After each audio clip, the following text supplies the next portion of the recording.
राजा हिमांचल जी ने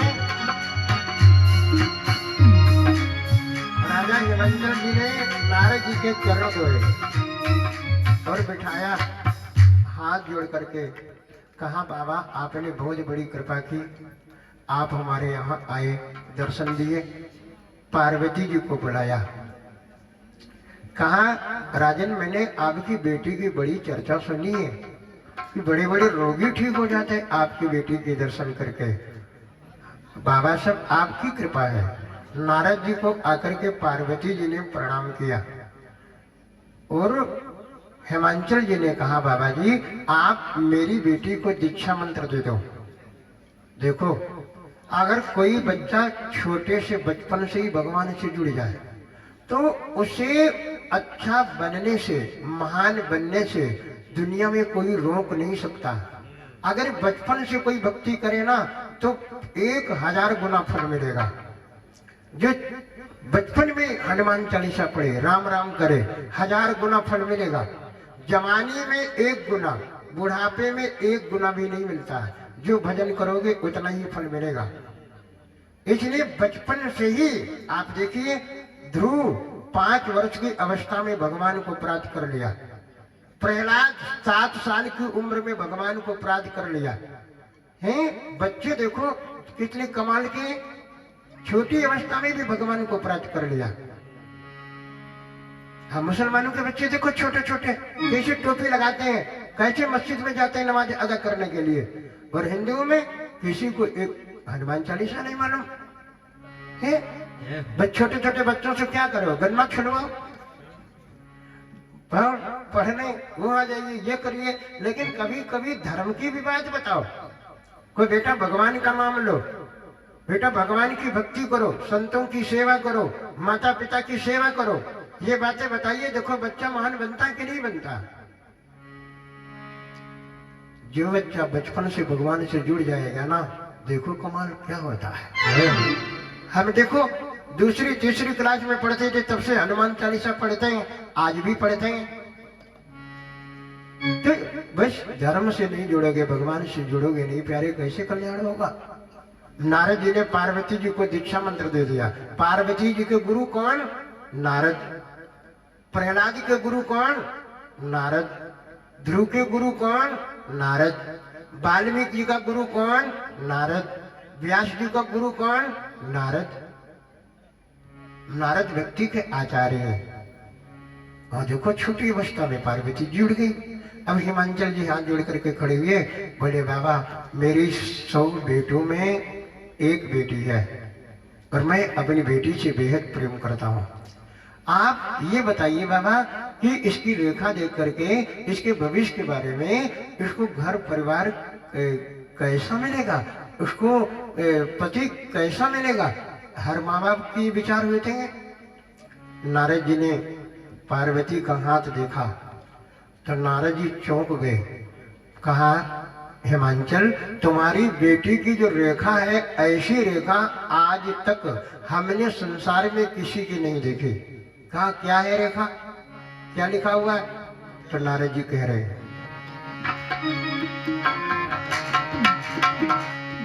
सदाय चल अहि कर अहि बाता, सदाय चल अहि कर अहि बाता, सदा अचल सदा अचल यही कर अहि बाता, सदा अचल यही कर अहि बाता, यही तेजसु पहिए पितु माता, यही तेजसु पहिए पितु माता, यही तेजसु पहिए पितु माता।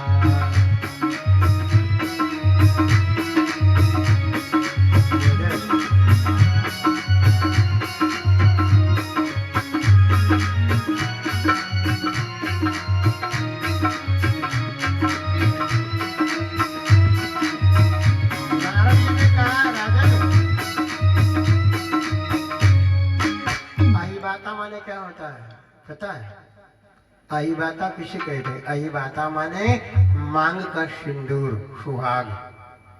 नारद जी ने कहा, राजन तुम्हारी बेटी का सिंदूर सुहाग पूरी दुनिया खत्म हो जाएगी, संसार खत्म हो जाएगा, फिर भी तुम्हारी बेटी का सुहाग नहीं खत्म होगा कभी। वो ऐसा इसको पति मिलेगा। हाँ देखो दुनिया खत्म हो जाती, महादेव कभी खत्म हो सकते हैं क्या? वो तो अविनाशी है, ब्रह्म है। माता पिता बड़े खुश हुए। नारद जी ने कहा एक बात और है कि तुम्हारी बेटी ऐसी है, इतनी पवित्र है, देवी स्वरूप, इसकी जो पूजा करेगा उसका भी कल्याण होगा, और तुम्हारी बेटी के सहारे तुम लोगों का नाम भी पूरी दुनिया में छा जाएगा। वो बेटी धन्य होती है जो अपने माता पिता का यश संसार में फैला देती है? वो बेटी धन्य है जिसके माँ बाप सीना तान करके समाज में चले, हाँ भाई मेरी बेटी ने अच्छा किया। और बेटी जरा कुछ गलत कर दे तो माता पिता का सर नहीं उठता है समाज में। प्यारे देखो कितनी अच्छी बात करते हैं नारद जी। यही तेजस पई है पितो माता,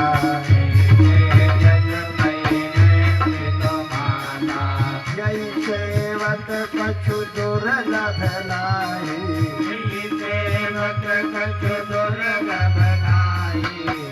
इसकी जो पूजा करेगा वो जो चाहेगा वो मिलेगा।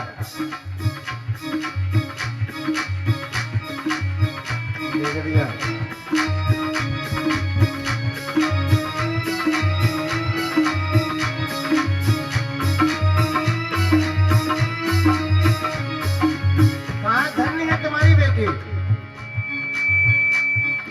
हुई है पूज सकल जग माही, पूज सकल जग माही, सेवत कछु दुर्लभ नाही, सेवत कछु दुर्लभ नाही,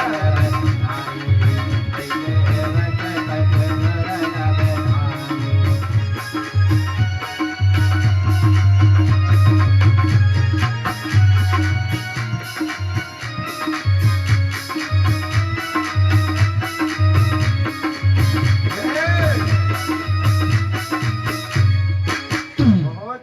धन्य है तुम्हारी बेटी। नारद जी बोले, नारद जी ने कहा राजन एक दो रेखा थोड़ी गड़बड़ भी है। गड़बड़ क्या है? हर मनुष्य के जीवन में सकारात्मक पहलू होता है और कुछ नेगेटिव नकारात्मक भी पहलू होता है। कहा कुछ रेखा गड़बड़ भी है तुम्हारी बेटी के हाथ में। तो माता पिता घबरा गए। हिमांचल और मैना दोनों लोग प्यारे ढंग से प्रेम से कथा सुनेंगे, क्योंकि कथा के 8वें दिन हम मानस प्रतियोगिता कराते हैं, यहाँ भी कराएंगे जैसा भी होगा। यानी 8वें दिन प्रश्न पूछेंगे और जो 11 प्रश्न हम पूछेंगे और जो 8 या 9 प्रश्नों का उत्तर दे देगा उसको कथा के समापन पे व्यास गद्दी के पास बुला करके पुरस्कार प्रदान करूंगा। बहुत दूर दूर के लोग आएंगे, इसलिए हम कुछ भी पूछ सकते हैं और वही बातें पूछेंगे जो यहाँ पर कथा हो रही है, बाहर की कुछ नहीं। तो पार्वती जी के जो माता पिता है हिमांचल और मैना, वो दोनों लोग हाथ जोड़ करके कहने लगे बाबा जी मेरी बेटी के हाथ में गड़बड़ रेखा कौन सी है, गलत क्या है? कहा एक गलत रेखा ये है कि इसका जो पति होगा वो लापरवाह अमंगल भेष वाला। लापरवाह व्यक्ति जो होता है ना उसके घर में स्त्री सुखी नहीं रह सकती है। अमंगल भेष वाला और अगुणयमानुमात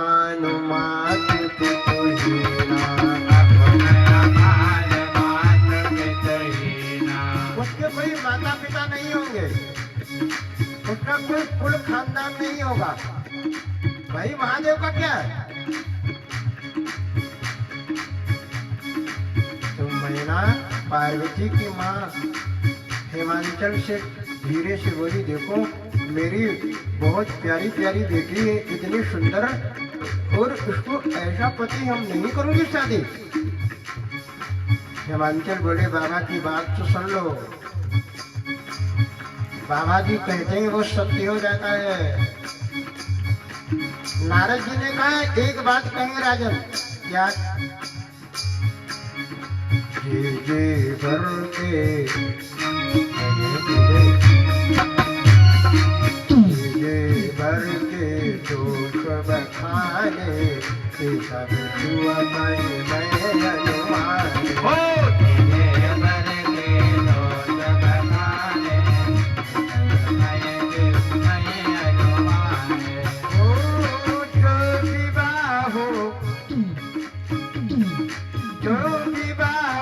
शंकर कन होई।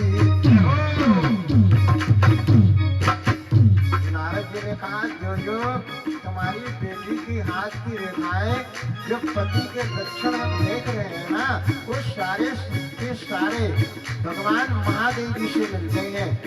अगर तुम्हारी बेटी का विवाह महादेव से हो जाए, शंकर भगवान से, तो कितना अच्छा होगा। हेमांचल जी ने हाथ जोड़ करके कहा बाबा हम तो एक राजा हैं और महादेव तो भगवान है, वो मेरी बेटी के साथ कैसे विवाह कर लेंगे?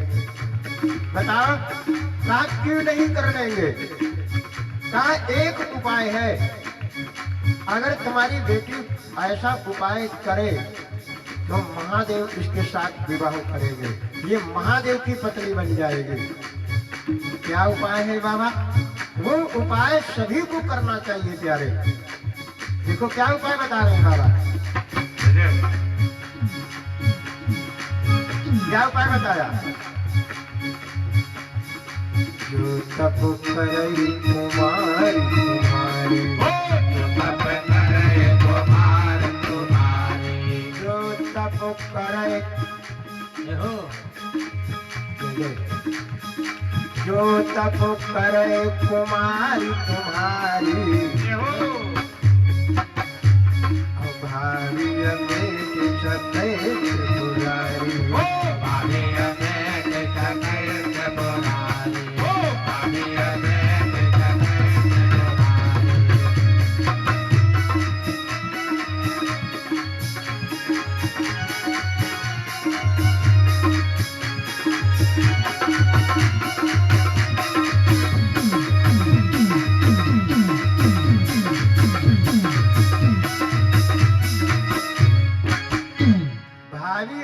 कहीं त्रिपुरारी।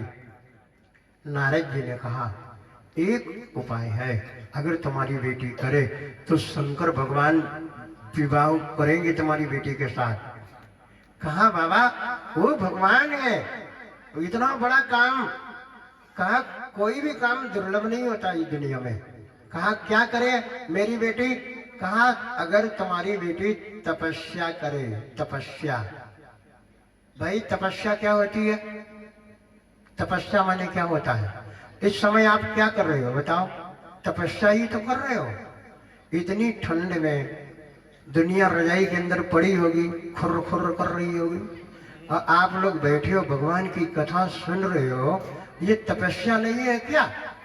इसका फल 100% मिलेगा आप लोगों को, सच बता रहा हूं। कौन इतनी कह रही है कौन ठंड में जाए? रजाई के अंदर से आदमी निकलता नहीं है।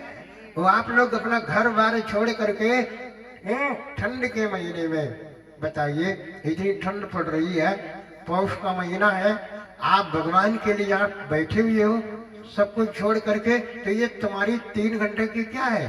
तपस्या। भगवान के लिए भूख प्यास सहन करना, इसको कहते हैं तपस्या। भगवान के लिए कष्ट उठाना, उसको कहते हैं तपस्या।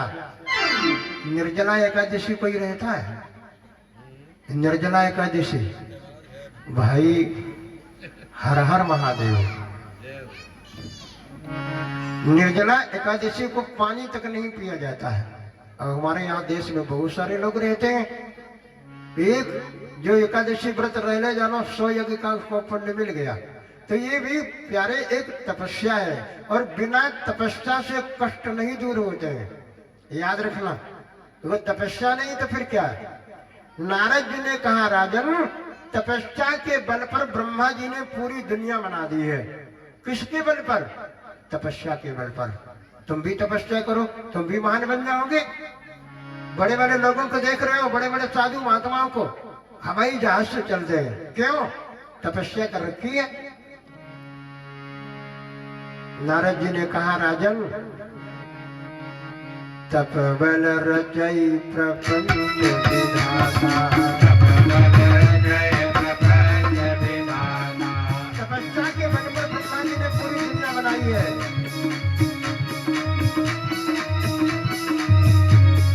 तप बल रचई प्रपंच विधाता, तप बल देखो सकल जग त्राता।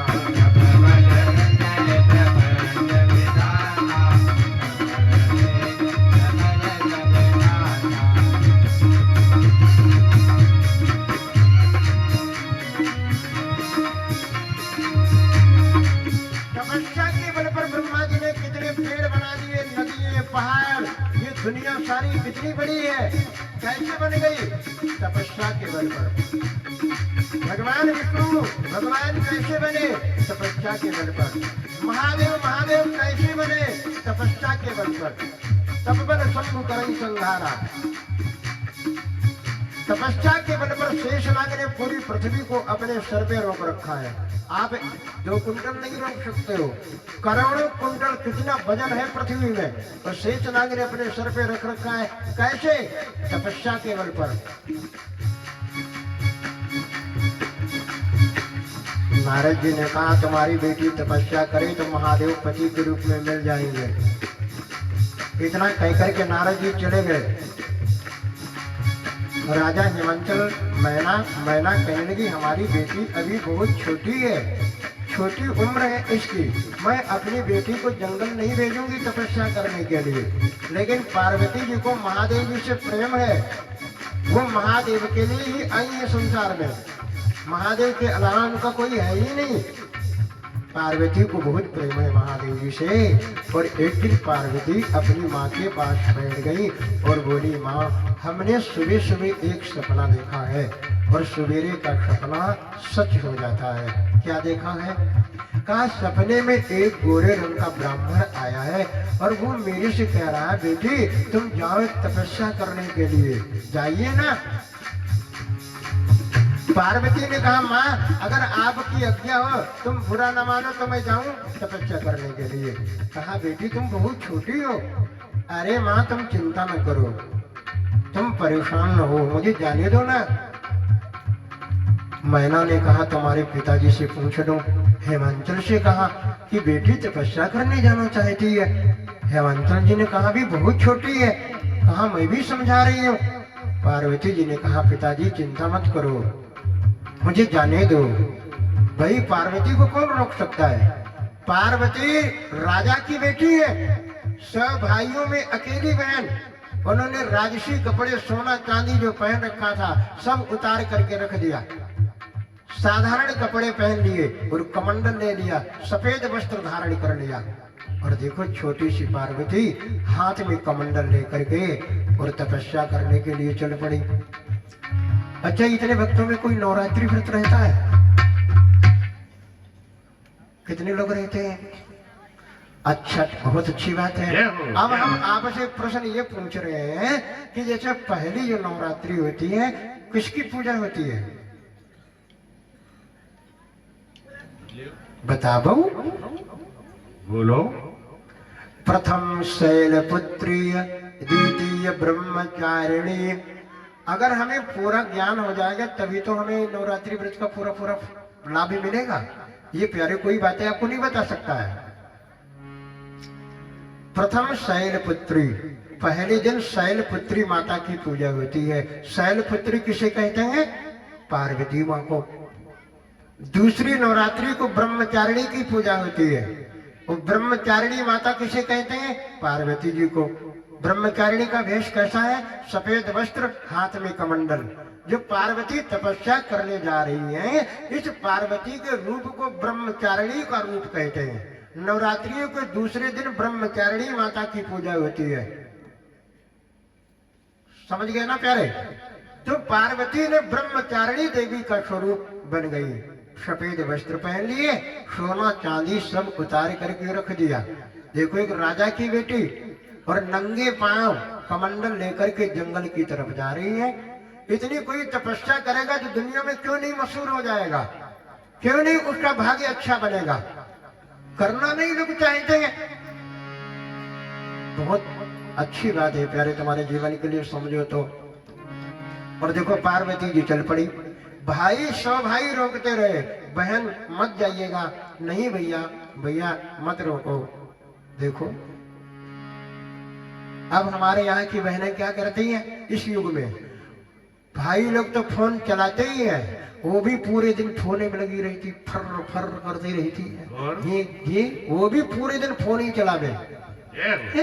इस फोन ने इतना खराब कर रखा है देश को, क्या मैं कहूँ।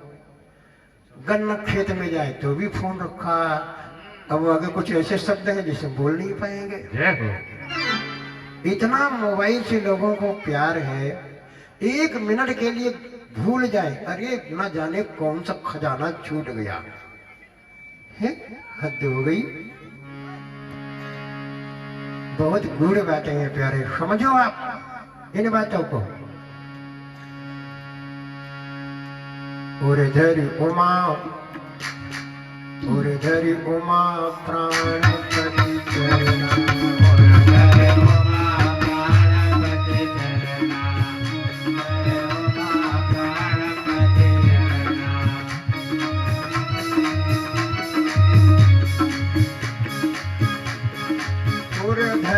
उमा, देखो उमा मानी पार्वती। देखो बच्चों में यही तो संस्कार देना चाहिए प्यारे।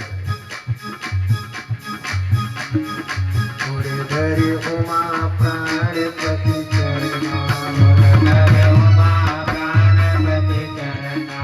जाय विपिन लागी तप करना, जाय विपिन लागी तप करना।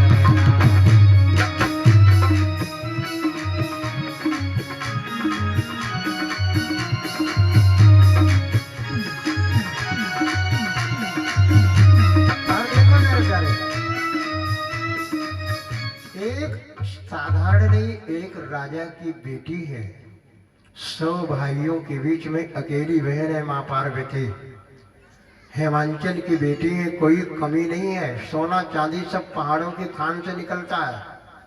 अब बताइए हेमांचल कितने बड़े राजा होंगे, कुछ कमी है उनके जीवन में। फिर भी उनकी बेटी सब कुछ छोड़ करके, कमंडल लेकर, सफेद वस्त्र धारण करके महादेव के लिए छोटी अवस्था में जंगल में जा रही है तपस्या करने के लिए। तपस्या हमारे जीवन का एक अंग होना चाहिए। बिना तपस्या से व्यक्ति के तेज का निर्माण नहीं होता है प्यारे। बिन तप तेज की कर विस्तारा। आप कुछ तपस्या करेंगे, कोई व्यक्ति जीवन में बहुत कष्ट झेलता है, तो कष्ट झेलना भी एक तपस्या ही है। जब तक वो संघर्ष नहीं करेगा, दुख नहीं झेलेगा, तब तक वो बनेगा ही नहीं कुछ। इस प्रकार से पार्वती छोटी अवस्था में ब्रह्मचारिणी माता का रूप धारण करके और महादेव जी के लिए जंगल में चली गई। और जाकर के जंगल में बटवृक्ष के नीचे ओम नमः शिवाय, ओम नमः शिवाय, ये राज मंत्र इसको बोलते हैं। हर व्यक्ति को 5 मिनट 10 मिनट महादेव जी के इस महामंत्र को बोलना चाहिए। बोलिए जरा प्यारे 1 मिनट के लिए। हर हर बोलो नमः शिवाय,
पार्वती जी पूरे दिन रात इसी मंत्र को बोलते हैं। आप दिन रात किसी एक मंत्र को पकड़ लो, बोलने लगो, 7 दिन में अगर तुम्हारे हृदय में परिवर्तन ना आ जाए तो आप मेरे से कहना प्यारे।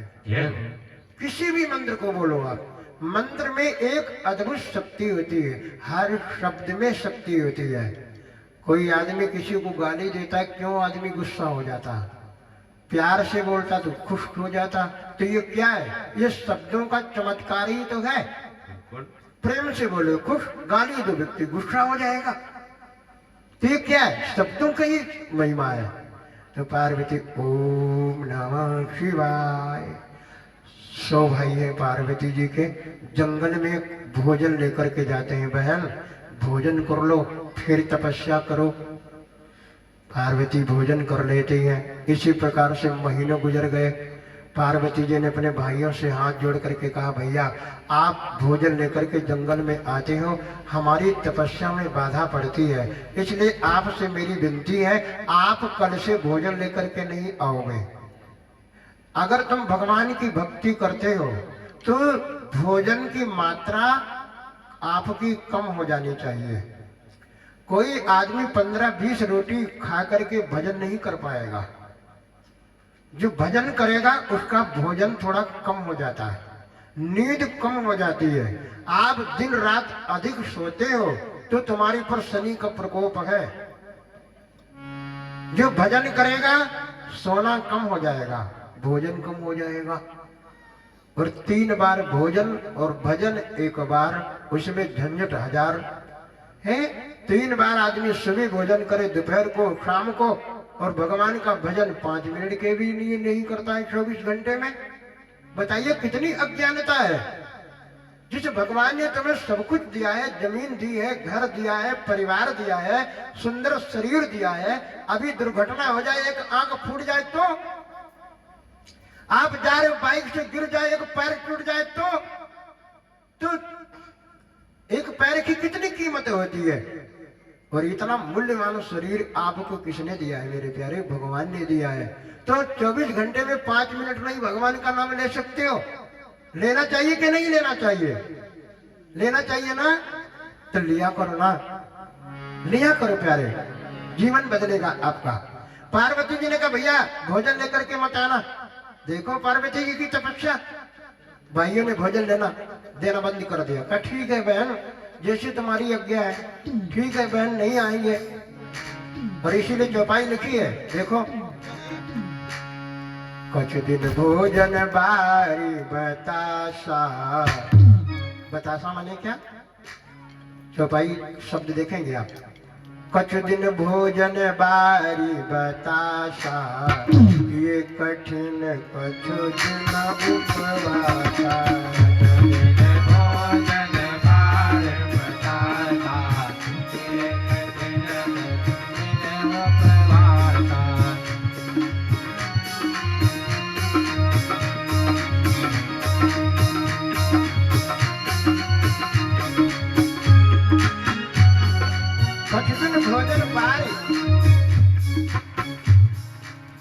कुछ दिन भोजन, बारी माने पानी, बतासा माने हवा।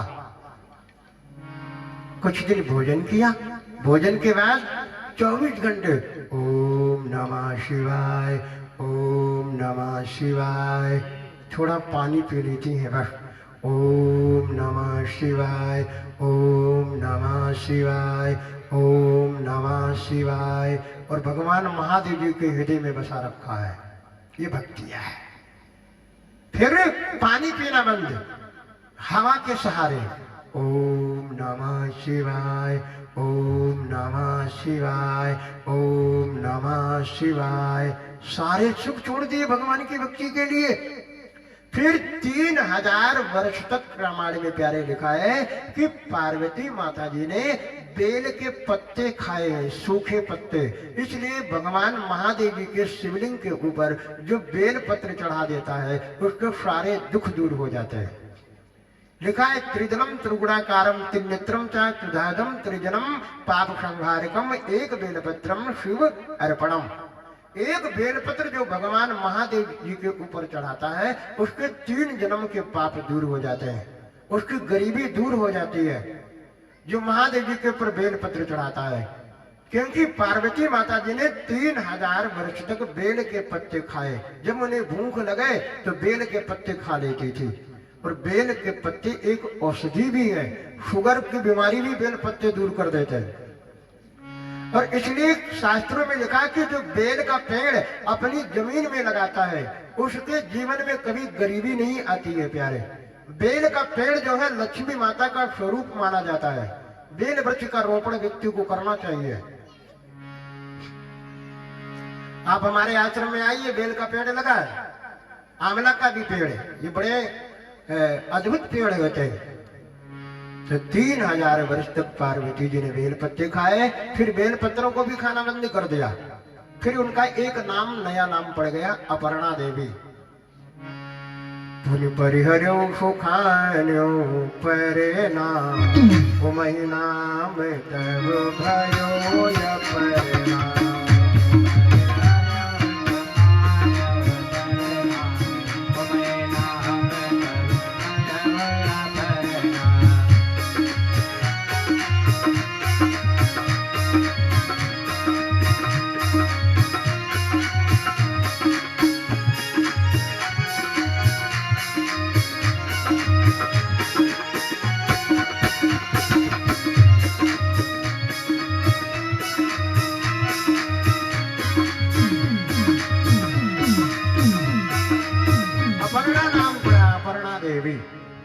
इतनी तपस्या पार्वती माँ जी ने किया है। ओम नमः शिवाय, ओम नमः शिवाय। सब खाना पीना बंद, शरीर एकदम सूख गया, हड्डियां रह गई, लेकिन चेहरे का तेज ऐसा लगता जैसे सूर्य का प्रकाश।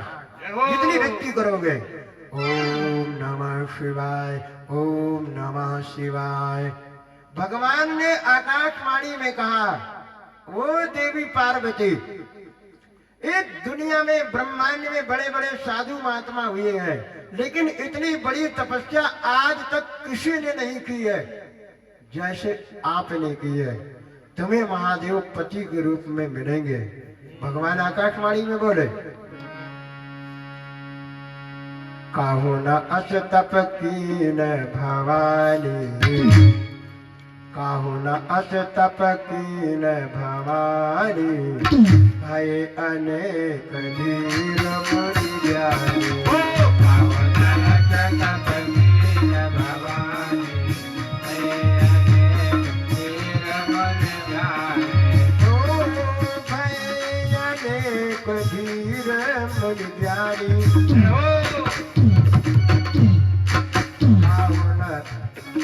काहू न यत तप कीन भवानी, काहू न यत तप कीन भवानी, काहू न यत तप कीन भवानी।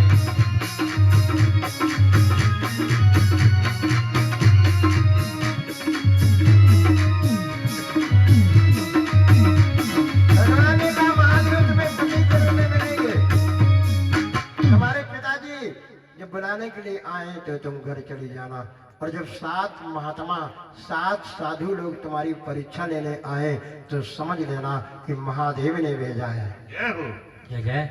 और कुछ समय के बाद भगवान राम जी की इतनी भक्ति करते हैं महादेव, दिन रात राम जी के नाम में डूबे रहते हैं। सीताराम सीताराम सीताराम।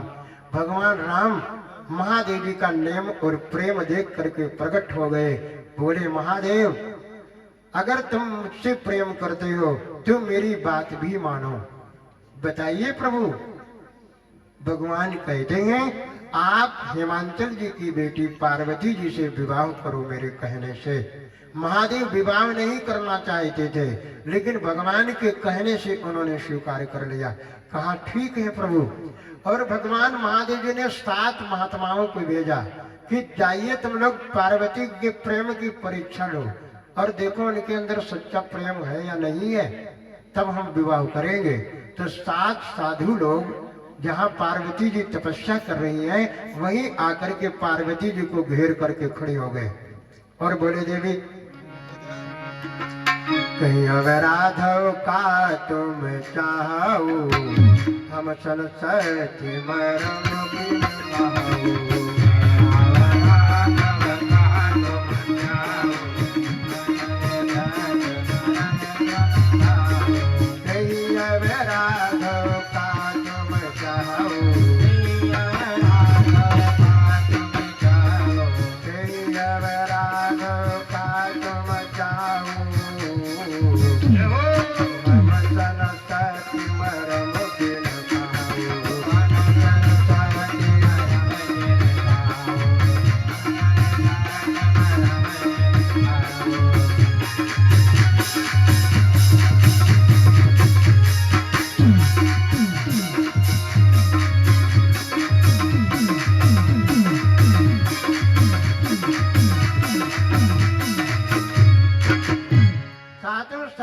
ने आकर के पार्वती जी को घेर लिया और कहा, देवी ये बताओ तुम किस वजह से तपस्या कर रही हो, किसे पाना चाहती हो, सत्य सत्य बताओ।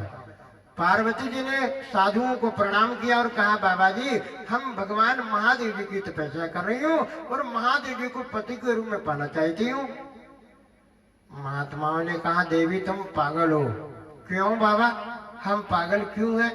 कहा, इसलिए कि महादेव जी को न खाने का तरीका न रहने का तरीका, भूतों के साथ में रहते हैं, गले में सांप, सर पे सांप। तुम ऐसे महादेव जी के साथ कैसे रह पाओगी? पूरे संसार में सबसे सुंदर, सबसे गुणवान हम ऐसे भगवान के साथ तुम्हारा विवाह करा देंगे अगर तुम मेरी बात मानो। अगर तुम महादेव जी को छोड़ दो तो हम भगवान नारायण, भगवान विष्णु जी के साथ तुम्हारा विवाह करा देंगे। बोलो। पार्वती जी ने कहा, सुनो, नारद जी हमारी गुरु है और जो गुरु की बात नहीं मानता है वो कभी सपने में सुखी नहीं हो सकता है। चाहे आकर के महादेव भी हमको मना करें कि मेरी तपस्या मत करो, फिर भी मैं नहीं छोड़ूंगी। क्यों? मैं अपने गुरु की बात को नहीं छोड़ूंगी कभी। पार्वती जी बोली, तजहु न नारद कर उपदेशु,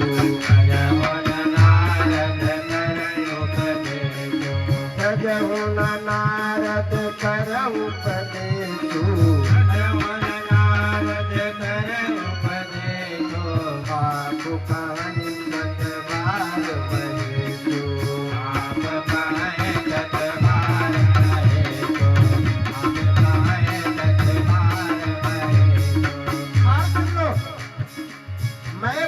अवगुणों से प्रेम नहीं करती हूँ, मैं महादेव जी से प्रेम करती हूँ। और चाहे एक जन्म नहीं करोड़ों जन्मों तक हमको कुंवारी रहना पड़े, मैं रह लूंगी, लेकिन मेरे पति केवल केवल महादेव होंगे। हमें सुंदरता से कोई लेना देना नहीं है कि वो गुणवान है वो नहीं गुणवान है, तो मुझे क्या मतलब है? मुझे महादेव जी से प्रेम है। ये प्रेम की सच्ची परिभाषा बता रही है पार्वती जी। कोटि जन्म तक रगड़ हमारी, कोटि जन्म तक रगड़ हमारी, कोटि जन्म तक रगड़ हमारी, करहु शंभु नत रहु कुमारी,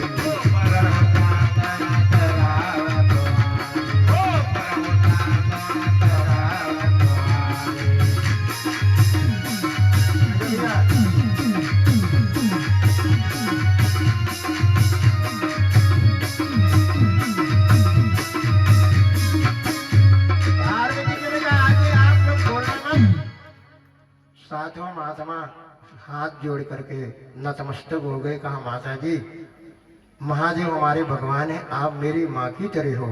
हम तो परीक्षा लेने के लिए आए थे, महादेव जी ने भेजा था। आप सच में महादेव जी से बहुत प्रेम करती है माँ, और हम ये बात बताएंगे जा करके। बहुत पार्वती माँ को अच्छा लगा। ऋषि लोग वापस आ गए। पार्वती को राजा हिमांचल अपने घर पे बुलाने गए, लेकिन तब तक एक समस्या खड़ी हो गई। भगवान राम जब पार्वती जी के सामने से अदृश्य हुए, भगवान महादेव जी के सामने से, तो महादेव भगवान राम जी की छवि को अपने हृदय में बसा लिया और भगवान महादेव जी की समाधि लग गई। ध्यान।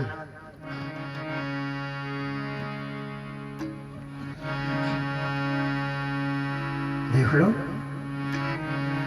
श्री राम जय जय राम, जय राम जय जय राम, श्री राम जय जय राम, जय राम जय जय राम। बोलिए, प्यारे महामंत्र है। श्री राम जय जय राम, जय राम जय जय राम, श्री राम जय जय राम, श्री राम जय जय राम, श्री राम जय राम, श्री राम जय जय राम, श्री राम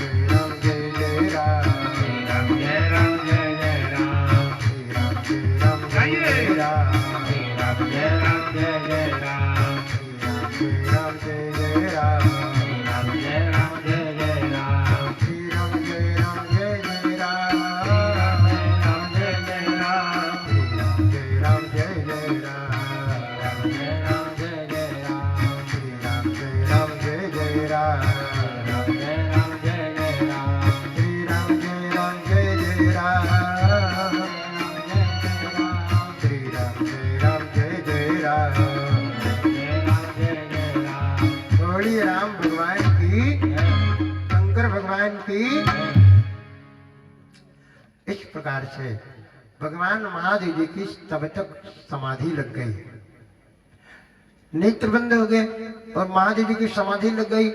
और उसी समय संसार में तारकासुर नाम का राक्षस, बहुत शक्तिशाली राक्षस हुआ, इसका नाम था तारकासुर। पूरे संसार को उसने परेशान करके रखा। सभी देवता लोग ब्रह्मा जी के पास में गए, कहा हे ब्रह्मदेव, इस तारकासुर राक्षस ने हम सभी लोगों को हरा दिया है, ये कैसे मारा जाएगा, आप ही इसका वध करिए। ब्रह्मा जी ने कहा देवताओं से कि भैया, इस राक्षस को महादेव भी नहीं मार सकते, भगवान विष्णु भी नहीं मार सकते, फिर कौन मारेगा। का इस राक्षस ने वरदान मांग रखा है हमारे से कि हमारी मृत्यु किसी से ना हो। उस राक्षस को पता है कि भगवान महादेव विवाह नहीं करेंगे, इसलिए कहा कि महादेव का जो बेटा हो उसके हाथ मेरी मौत हो। उस राक्षस को पता है कि सती जी मर गई है, महादेव विवाह करेंगे नहीं, और जब विवाह नहीं करेंगे तो बेटा कहाँ से होगा, तो ना हमारी कभी मौत होगी। कितनी बुद्धि लगाई उस तारकासुर राक्षस ने। ब्रह्मा जी ने कहा इसलिए इसकी जो मृत्यु है महादेव के बेटे से है। देवताओं ने कहा ब्रह्मा जी, महादेव जो समाधि लगाए बैठे हैं, अभी विवाह ही नहीं कराए तो बेटा कैसे होगा। ब्रह्मा जी ने कहा अगर इस राक्षस को मरवाना है, इस राक्षस का वध कराना है, तो महादेव की समाधि को भंग कराइए। देवताओं ने कामदेव से कहा, कामदेव बहुत सुंदर देवता है, कहा भाई कामदेव तुम जाइए महादेव की समाधि भंग करो। कहा भैया महादेव तो संहार के भगवान है, अगर हम समाधि भंग करेंगे तो मेरे प्राण बचेंगे नहीं। तो कहा देख लो, लेकिन चलिए अगर हमारे मरने से तुम्हारा लोगों का कल्याण हो, समाज का अगर हित होता है तो हमें मरने में भी दिक्कत नहीं। देखो कितना अच्छा कामदेव है। और महादेव की समाधि को भंग करने के लिए कामदेव ने अपनी सेना सजा ली, और जहां पर भोले बाबा की समाधि लगी है उसने बड़ी कोशिश की लेकिन समाधि नहीं भंग कर पाया। तो आम के पेड़ के ऊपर चढ़ करके महादेव जी के ऊपर बाण चला दिया, बाण मस्तक में लगा, महादेव की समाधि भंग हो गई। और जो ही महादेव जी ने अपने दोनों नेत्रों से कामदेव को देखा कि किसने मेरे ऊपर बाण चढ़ाया, और जो ही महादेव जी ने देखा तीसरा नेत्र खोल दिया और कामदेव जल करके भस्म हो गया।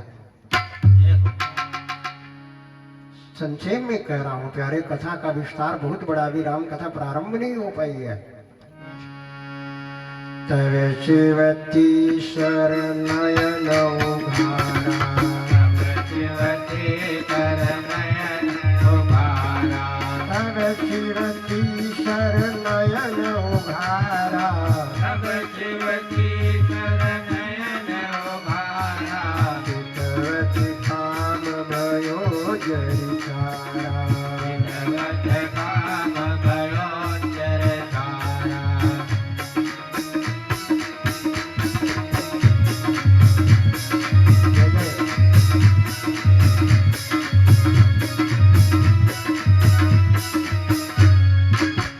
कामदेव भस्म हो गया तो कामदेव की जो पत्नी थी रति देवी, वो रोती बिलखती महादेव जी के चरणों में गिर पड़ी। कहा महादेव आप तो बड़े कृपालु है, भगवान है, आपने मेरे पति को भस्म कर दिया, अब मैं कैसे मेरा जीवन पार होगा। महादेव बोले तुम चिंता मत करो, तुम्हारा पति द्वापर युग में भगवान कृष्ण का बेटा प्रद्युम्न बन करके आएगा, उसका नाम प्रद्युम्न होगा, और प्रद्युम्न के साथ में तुम्हारा विवाह होगा, तुम क्यों चिंता कर रही हो। कृष्ण तनय होई है पति तोरा, कृष्ण तनय होई है पति तोरा, सचनयन था होई न मोरा, सचनयन था होई न मोरा, रति गवनी सुन शंकर भाई, रति गवनी सुन शंकर भाई, अपर कथायब कहूँ बखानी, अपर कथायब कहूँ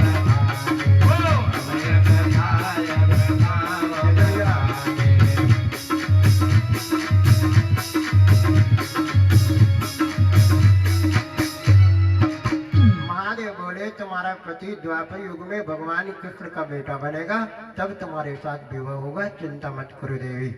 कामदेव की पत्नी रति बड़ी खुश हो गई, कहा ठीक है प्रभु बोले बाबा।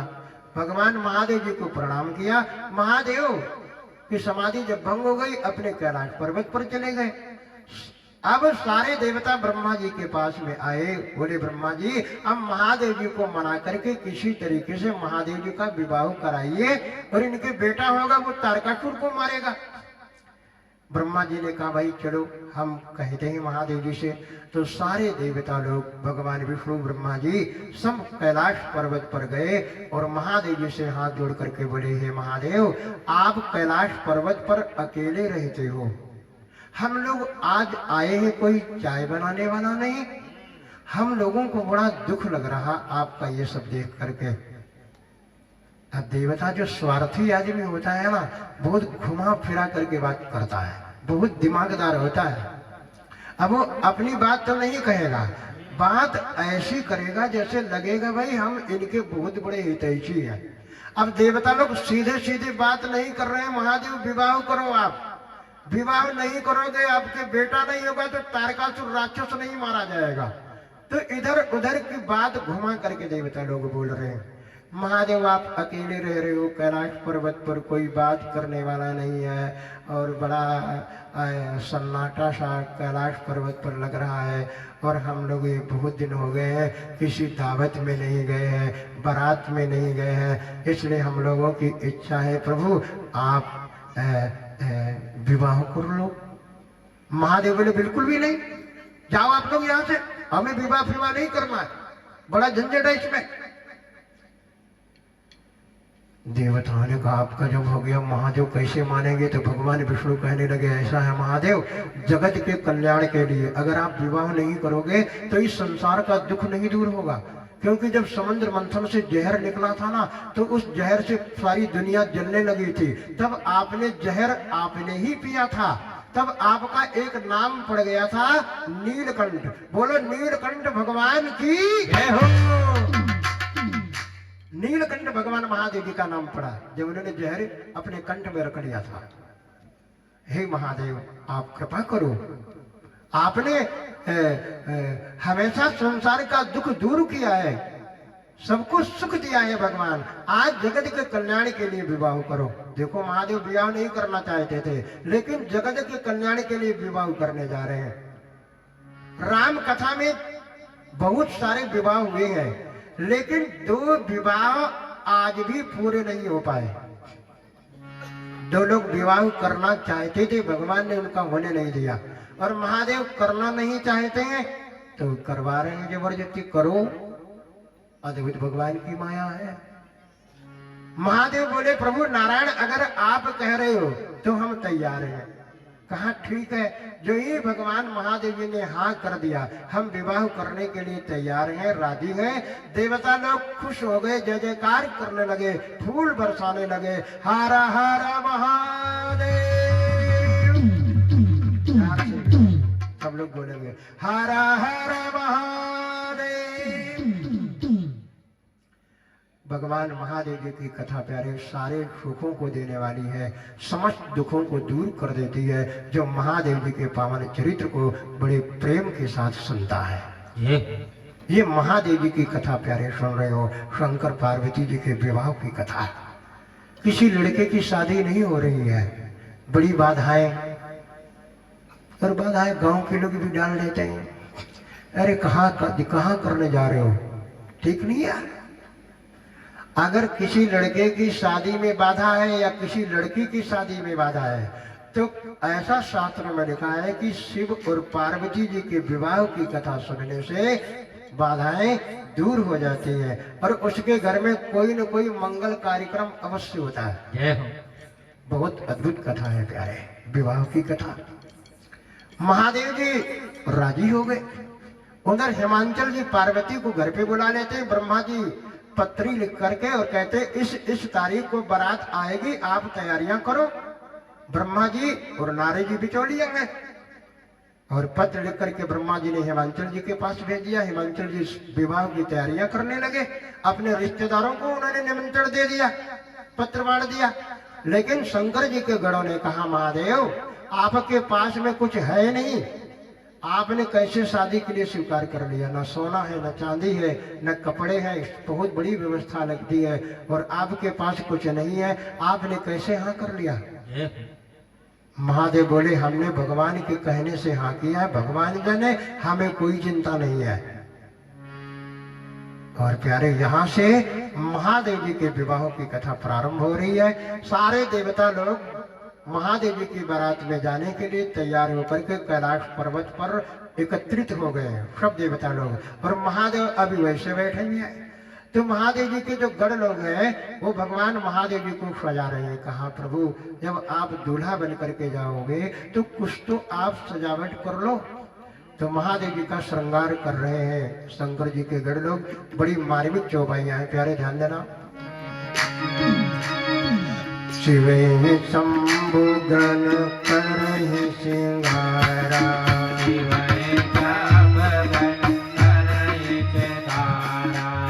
शास्त्रों में लिखा है कि कभी भी आदमी को श्रृंगार नहीं करना चाहिए। आदमी को श्रृंगार नहीं करना चाहिए। कुंवारी कन्या को नहीं श्रृंगार करना चाहिए। समझे रहे ना? आजकल कलयुग है, औरतें लड़कियां भी ब्यूटी पार्लर पर जाती है। हमने लड़के भी जाते हुए देखे हैं। लड़के पता नहीं क्या करने जाते हैं ब्यूटी पार्लर पर, वो भी अपनों को डेंट पेंट कराने जाते। जबकि शास्त्र कहते हैं कि लड़के को पुरुष को कभी श्रृंगार नहीं करना चाहिए, केवल जिंदगी में एक बार छूट है। कब? जब उसका विवाह हो तब जितना चाहे उतना क्रीम पाउडर खूब पोत ले, काजल पाजल जो भी होता है सब लगा ले, और लगाते हैं लोग, बाकी नहीं।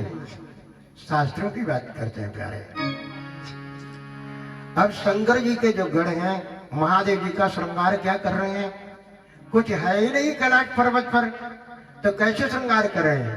शिवे शंभु गण करहि सिंगारा, शिवे शंभु गण करहि सिंगारा, शिवे शंभु गण करहि सिंगारा,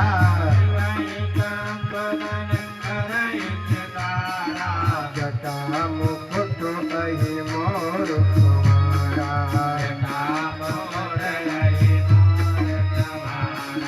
जटा मुकुट कहि मोर कुमारा,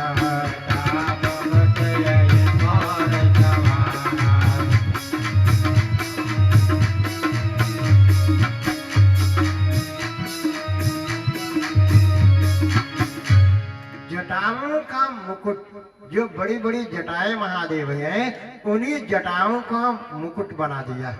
एक विचारधारा, बहुत गहराई में नहीं जाएंगे। सत्य ललाट सुंदर सिर गंगा, और भगवान की जटाओं में क्या है? गंगा। मस्तक पर क्या है? चंद्रमा। महादेव पूरी दुनिया को मैसेज देते हैं, संदेश देते हैं, विवाह करना कोई गलत नहीं होता है, लेकिन विवाह जो व्यक्ति करना चाहता है उसे दो बातों पर बहुत जरूरी ध्यान देना चाहिए, वरना विवाह भी झंझट बन जाएगा। आज देखो 2 साल शादी के नहीं होते हैं, तलाक शुरू हो जाता है, लड़ाई झगड़ा शुरू हो जाता है। क्यों? जो इस बात को समझ लेगा उसका लड़ाई झगड़ा नहीं होगा। महादेव कहते हैं कि विवाह के पहले सर पे गंगा बहाना बहुत जरूरी है और मस्तक पे चंद्रमा रखना बहुत जरूरी है। अब गंगा का मतलब क्या होता है प्यारे? इस समय जमाना बहुत खराब है। हमारे मेरठ में, हमारे आश्रम के पड़ोस में एक गांव है भड़ीपुरा। उस गांव का एक लड़का आया, कभी आता नहीं था, सुबह सुबह आ गया, पूरे दिन बैठा रहा। हमने क्यों भाई, तुम कभी आते नहीं, आज आज क्या हुआ? तो वो रोने लगा। कहा गुरुजी मैं आज मरने वाला था। हमने कहा क्यों? कहा पत्नी से लड़ाई हो गई और रोज रोज लड़ाई तो दिमाग खराब हो गया। आज हमने कसम खा ली आज जहर खा लूंगा जाकर के, लेकिन हम जहर खाने के लिए खरीदने के लिए चले तो हमने कहा गुरुजी का आश्रम है रास्ते में, गुरुजी के दर्शन कर लें और तब हम खरीदे जा करके। लेकिन आपके पास में आए, आपका प्रवचन आपका सत्संग सुनकर कुछ मन बदल गया गुरुजी, अब मन करता है ना खाऊं। हमने उसे समझाया, हमने कहा जीवन ऐसा नहीं होता। एक मंत्र लिख कर दे दिया, वो अब भी टनाटन है, 500 साल हो गए हैं। तो देखो जहर खाने की नौबत आ जाती है। देखो आप कितनी घटनाएं दुनिया में हो रही हैं, कभी पति ने जहर खा लिया, कभी पत्नी ने खा लिया, कभी कोई है। ये क्यों होता है? एक कमी है, इस वजह से होता है। बात बात पे झगड़ा। पति को भी समझना चाहिए पत्नी को, और पत्नी को भी पति को समझना चाहिए, लेकिन ये समझ आएगी कब? महादेव कहते जो सर पे गंगा नहीं बहेगा उसकी लड़ाई कभी बंद नहीं होगी। गंगा मतलब क्या है? देखो क्या मतलब है। राम भगत जा सुरेश्वरी धारा, राम भगत जा सुरेश्वरी धारा, सरसई ब्रह्म विचार प्रचारा।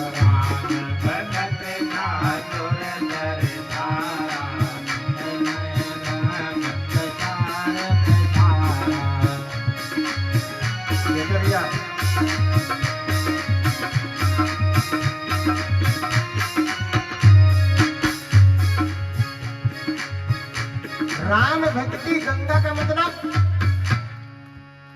हरे शंकर तेरी जटाओं में। गंगा का मतलब है भगवान की भक्ति। अगर कोई मनुष्य पति पत्नी दोनों मिलकर के 10 मिनट भगवान की भक्ति करते हैं, सीताराम सीताराम सीताराम सीताराम सीताराम सीताराम, 10 मिनट अगर पति पत्नी भक्ति करते हैं तो उनके जीवन में कितनी भी लड़ाई हो जाए, लेकिन मेरे प्यारे जीवन में कभी अनहोनी घटना नहीं होगी। अगर 10 मिनट कोई भगवान की भक्ति कर ले 24 घंटे में, बस सीताराम सीताराम सीताराम सीताराम। वरना पति भी आज के कम नहीं है और पत्नियां भी कम नहीं है, कम कोई ना है एक दूसरे से। पति अगर कोई फिल्मी गाना गा रहा है, पुराना गाना गम भरा, तो पत्नी चिल्लाती है किसकी याद में मरे जा रहे हो। अब बेचारा गाना भी नहीं गा सकता और नया गाना गाए, कोई नया गाना गाने लगे, कौन है किसकी मारी याद में बहुत मुस्कुरा रहे हो। न नया गाना गा सके न पुराना गाना गा सके, और जिस दिन खूब हंसे घर में, अच्छा कोई न कोई कारण है, और सुस्त पड़ जाए, कहीं की याद में मरे जा रहे हो, क्यों रो रहे हो, ना हंस सके ना बोल सके, आफत। इतना पति पत्नी का जीवन क्या बताएं प्यारे। लेकिन भाई पतियों को भी समझना चाहिए, पत्नी सब कुछ छोड़ करके आई है, अब तुम अपना मोबाइल दुबका करके रख रहे हो। पत्नी का अधिकार है तुम्हारा मोबाइल रोज चेक करे, और जो अपना मोबाइल ना पत्नी को दे तो जानो कुछ कारण होगा, कारण होगा। ये नहीं होना चाहिए प्यारे। तो चलो ज्यादा इधर उधर की बात नहीं करते हैं, कथा पे आइए। तो हम कहना क्या चाहते हैं, महादेव कहते हैं शादी के बाद बहुत झंझट हो जाते हैं। अरे सच कहूं मेरे प्यारे, एक हमारे बहराइच में ही हमारे आश्रम में हमारे भक्त हैं, नाम तो लूंगा नहीं, पता नहीं कोई रिश्तेदारी निकल आवे। वो एक दिन आदमी आया हमारे पास, रोने लगा, हाँ गुरु जी, बहुत परेशान हूँ। शादी के पहले मैं 80 किलो का वजन था, आज मैं 55 किलो का रह गया। लो, शादी के बाद 55 किलो, हमने कहा 25 किलो कौन खा गया? कहा देख लो गुरु जी, जय हो। ये क्यों मेरे प्यारे? शादी के पहले आदमी बहुत मस्ती करता है, बड़ा हंसता है, हरदम हंसता रहता है, बहुत मुस्कुराएगा, लेकिन शादी के बाद हस्बैंड बन जाएगा, यानी हंसना बंद। हस्बैंड करो, वो ला वो ला वो ला, काफी ना, किताबें ना, ये ना ये ना ये ना ये ना, वो दौड़ो दौड़ो दौड़ो। जय हो। दौड़ते दौड़ते आदमी की हालत बेचारी खराब हो जाती है। जय हो। फिर पत्नी कहती पहले जैसा वाला प्यार नहीं तुम करते हो। कहाँ से करे, हालत सब खराब हो गई है, प्यार प्यार नहीं कही। तो महादेव जी कहते हैं 10 मिनट भगवान की भक्ति करोगे तो अनहोनी घटना नहीं होगी। सर पे गंगा बहाओगे, गंगा का मतलब भगवान की भक्ति, और महादेव के मस्तक पे चंद्रमा है। किसी की सुनी सुनाई बात पे क्रोधित मत हो। वो ऐसा कह रहा था, आप गुस्सा करने लगे, आपकी गलती है। चंद्रमा माने विवेक, थोड़ा विवेक से काम लीजिए, पहले बात करो कि क्या ऐसा है, तब निर्णय लो। शादी के बाद ये बहुत जरूरी है प्यारे। इसलिए महादेव 2 संदेश देते हैं, भगवान की भक्ति करना शुरू कर देना और विवेक से काम लेना। अगर विवेक से काम लोगे और भगवान की भक्ति करोगे तो तुम्हारा गृहस्थ जीवन जो है वो बहुत सुंदर हो जाएगा। ये महादेव उपदेश दे रहे हैं। और गंगा का मतलब क्या है? भौतिक रूप में महादेव संदेश देते हैं, अगर तुम विवाह करना चाहते हो तो तुम्हारे घर पे 2 व्यवस्था जरूर होनी चाहिए। महादेव कहते हैं पार्वती तुम चिंता मत करना, क्योंकि घर में पानी की टंकी जरूर होनी चाहिए और इन्वेटर की व्यवस्था होनी चाहिए। महादेव जी कहते हैं हमारे सर पे गंगा बह रही है, ऐसी टंकी है कितना भी नहाओ धो कभी टंकी खाली नहीं होने वाली है। गंगा और चंद्रमा, 24 घंटे लाइट की व्यवस्था, ये 2 चीजें व्यवस्था होनी चाहिए, तब विवाह होना चाहिए, तब करने की सोचो। शिव ही शंभु गण करहि सिंगारा,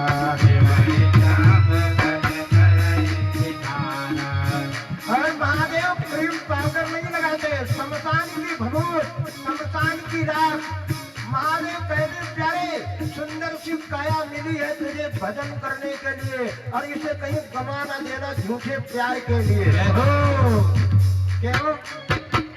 ये शरीर को कितना सजा लो, कितना सजा लो, लेकिन एक दिन जिंदगी में ऐसा आएगा ये शरीर एक मुट्ठी राख बनेगा। नहीं बनेगा? बनेगा ना? कौन ऐसा शरीर जो शमशान घाट ना जाए? हर शरीर को एक दिन यही हाल होना है। इसलिए महादेव राख लगाते हैं शरीर में और मैसेज देते हैं समाज को, अधिक संसार में लिप्त मत हो जाना, भजन मत भूल जाना, शादी के बाद इतना आसक्त मत हो जाना, इतना दुनिया में फंस मत जाना कि भजन को भी भूल जाना। ये महादेव जी का मैसेज है प्यारे, संदेश है। महादेव जी नंदी पर बैठे हैं, लेकिन देवताओं ने देखा, भगवान विष्णु जी ने देखा, कान में सांप, कुंडल सांप के, माला सांप की, सेहरा जो दूल्हा रखता वो भी सांपों का, यज्ञोपवीत वो भी सांप का। अभी यहाँ पर छोटा भी खुर्द निकल आया है, देखो कितनी भगदड़ मचती है। अब भगवान विष्णु, नारायण, लक्ष्मी और देवियां कहने लगी इस दूल्हे राजा को कौन दुल्हन पसंद करेगी, सांप ही सांप लपेट रखे हैं। देवता और भगवान विष्णु कहने लगे देवताओं से, का ऐसे दूल्हे के साथ में बाराती बन करके जाओगे ना तो इतनी मार पड़ेगी, पहचानना मुश्किल हो जाएगा भैया।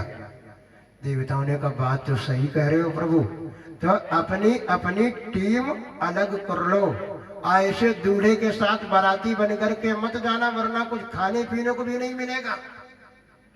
सारे देवताओं ने कहा भगवान बिल्कुल सही कह रहे हो आप, सारे देवताओं ने शंकर जी को अकेला छोड़ दिया, सब अलग अलग हो गए। कहा भैया हम अलग जाएंगे, क्यों न अपनी मार कराए, खाने को भी नहीं मिलेगा। अरे नंदी ने देखा सारे देवता अलग हो गए, महादेव को अकेला छोड़ दिया। नंदी कहने लगे महादेव चिंता मत करो, अपनी बारात अलग होगी स्पेशल। और नंदी ने क्या किया, जितने दुनिया में भूत प्रेत थे सबका नंबर डायल किया, कहा 1 मिनट में कैलाश पर्वत पर आ जाओ, महादेव जी के बाराती बनकर गए।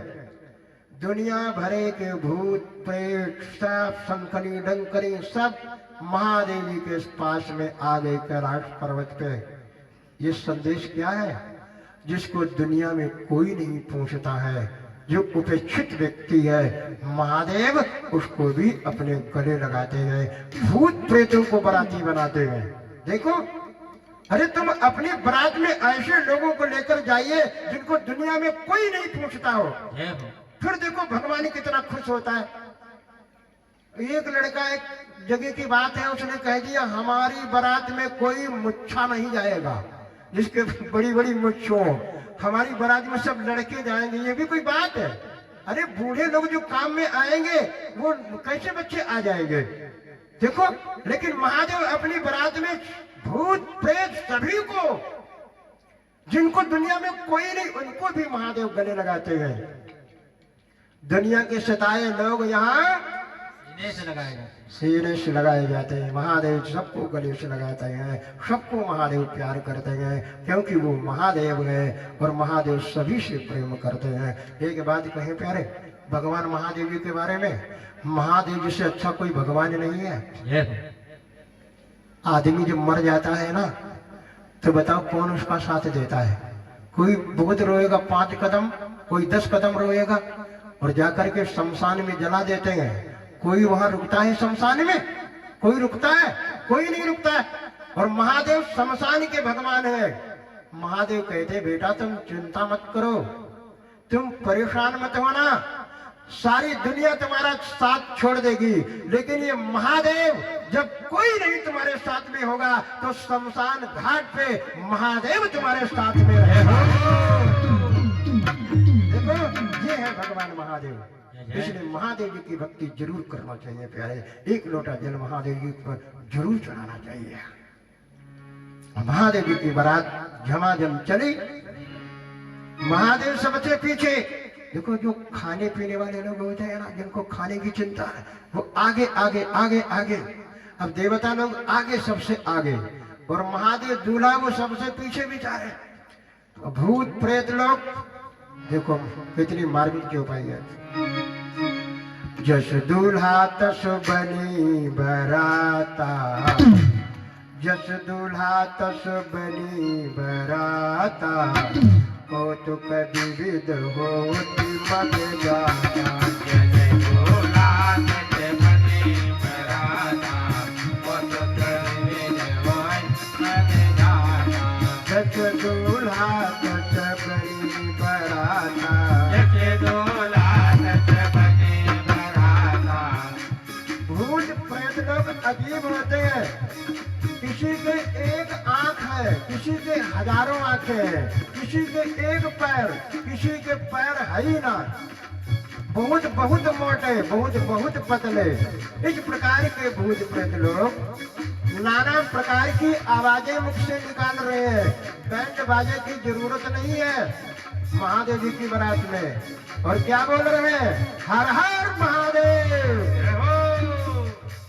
आनंद नहीं आया प्यारे? आप लोग भी जोर से बोलेंगे हाथ उठा करके, आज लगे कि हम सभी लोग महादेव जी के साथ जा रहे हैं। हर हर महादेव, हर हर महादेव। महादेव जी की बारात धूमधाम से चली है प्यारे। भूत प्रेत लोग नाना प्रकार की आवाजें रास्ते में निकाल रहे हैं, खूब नाच रहे हैं मस्ती में। लेकिन देखो, अपने यहाँ यह परंपरा है, जब कोई बारात आती है तो गांव के बाहर स्वागत करने के लिए जाते हैं, नहीं जाते? जाते हैं ना। और जब महादेव जी की बारात हेमांचल नगरी के पास में आ गई तो हेमांचल जी के रिश्तेदार और गांव के बूढ़े लोग और बच्चे तो हर जगह ही तैयार रहते हैं। कहा हम भी चलेंगे, हम भी चलेंगे। ठीक है चलो। नगर के बाहर सब लोग फूल की माला लेकर खड़े हो गए।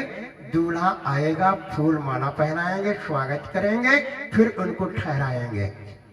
सब लोग नगर के बाहर खड़े और सबसे आगे देवता लोग, बड़े सुंदर सुंदर देवता, सुंदर होते हैं। रिश्तेदारों ने, नगर के लोगों ने देखा कि वो भाई गजा, बड़ी बारात, कितनी गजब की, कितनी सुंदर सुंदर लोग, ओ बारात कितनी सुंदर, कितनी गजब की बारात। जब बाराती लोग इतने सुंदर हैं, दूल्हा राजा कितना प्यारा होगा। देवताओं ने कहा खड़े रहो, खड़े रहो, बहुत प्यारा है, अभी देखना। और देवता लोग चले गए आगे। पीछे ब्रह्मा जी की टीम थी। ब्रह्मा जी को लोगों ने देखा, रिश्तेदारों ने कहा भाई वाह, कितना गजब का सुंदर ये बराती, ऐसा लगा कि यही दूल्हा है। लोगों ने हाथ जोड़ लिए। ब्रह्मा जी ने कहा दूल्हा राजा पीछे आ रहे हैं, हम पंडित हैं, पंडित शादी करवाने वाले। गजब हो गया, पंडित इतना सुंदर तो दूल्हा कितना सुंदर होगा, बहुत सुंदर है, खड़ी रहो। अब भगवान विष्णु जी की जमात आई। भगवान विष्णु तो बहुत सुंदर थे। जब उनकी टीम आई, सब सुंदर सुंदर लोग फूल माला डालने लगे, फूल बरसाने लगे, फूल माला पहनाने लगे भगवान के गले में, भगवान विष्णु के। भगवान विष्णु जी ने कहा भाई आप लोग हमारे गले में फूल माला क्यों पहना रहे हो, आप दूल्हा हो ना? अरे नहीं, मैं तो दूल्हा का मामूली दोस्त हूँ, मित्र। दूल्हा राजा तो पीछे आ रहे। और ये गजब हो गया, एक मामूली मित्र इतना सुंदर, दूल्हा क्या गजब का होगा, का बहुत गजब का है, खड़े रहो। और जो ही सब आगे बढ़े और आई महादेव जी की बारात। जब जमात आई, अब बच्चों में चिंघरा मचौनी मची। जो ही महादेव जी की बारात को देखा, भूत प्रेत लोग अद्भुत, कोई आंख है ही नहीं, कोई नाक नहीं, कोई नाक खोपड़ी में लगी। अद्भुत नजारा देख करके बच्चे चिल्ला चिल्ला करके भाग खड़े हुए, कहा भागो। जितने अगवानी करने वाले लोग आए थे वो सब भाग खड़े हुए, लेकिन दो चार बूढ़े लोग कहा मैं भूत को नहीं डरता हूं, वो खड़े रहे। महादेव जी ने एक भूत को भेजा, कहा इन बाबा के पास जाओ, बूढ़े बाबा के पास, और इनसे पूछो कि बारात ठहराने की व्यवस्था कहाँ है। और वो भूत गया और बोला भाई बारात ठहराने की व्यवस्था कहाँ है। और उसके मुख था ही नहीं। अब जो बूढ़ा आदमी कह रहा था मैं भूत से नहीं डरता, उसके भी पसीना आ गया, ये भगवान इसके मुख नहीं, ये बोल कहाँ से रहा है, आवाज कहाँ से निकल रही है। अब वो भी पसीना पसीना हो गया, मुख से बोल नहीं फूटा, यूं बता दिया इधर है बारात ठहरने की व्यवस्था। भगदड़ मच गई। महादेव बोले भैया नंदी ये बताए, ये सब लोग हमें देख करके भाग क्यों खड़े हुए, इनके जूते चपड़े भी छूट गए, चश्मे छूट गए। भूत प्रेत लोग चश्मा लगा लेते हैं, बिना नंबर का चश्मा, तो आपस में एक दूसरे की खोपड़ी लड़ रही है। महादेव कहते ये लोग क्यों भाग गए।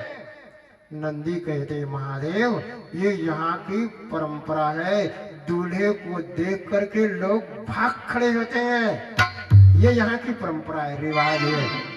महादेव बोले भाई चलो, बड़ी अच्छी रिवाज है। भक्तों उधर हिमाचल नगरी में लोगों में उत्साह भी है। भोले बाबा की आई बारात, दर्शन करे। भोले बाबा की आई बारात, चलो सखी दर्शन करे। भोले बाबा की आई बारात, सखी दर्शन करे। भोले बाबा की आई बारात, चलो सखी दर्शन करे।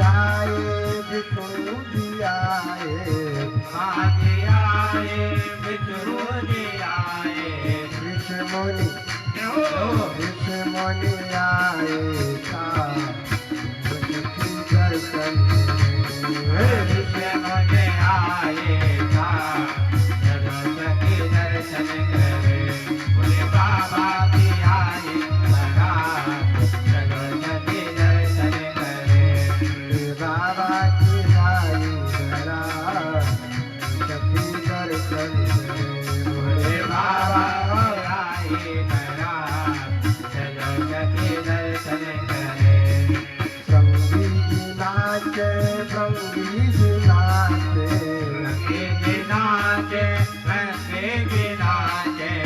रंगे के नाचे संगी जी नाचे रंगे के नाचे रंगे के नाचे नाच रही हो नाच रही सबरी बरात वो सखी दर्शन करे नाच रही सगरी बारात जगत के दर्शन करे बोले बाबा की आई बरात वो सखी दर्शन करे बोले बाबा की आई बारात जगत के दर्शन करे शिव शंकर की आई बरात सखी दर्शन करे शंकर की आई बारात जगत के दर्शन करे बोलिए शंकर भगवान की हो नहीं आनंद आया प्यारे जोर से बोलिएगा बोलिए शंकर भगवान की हो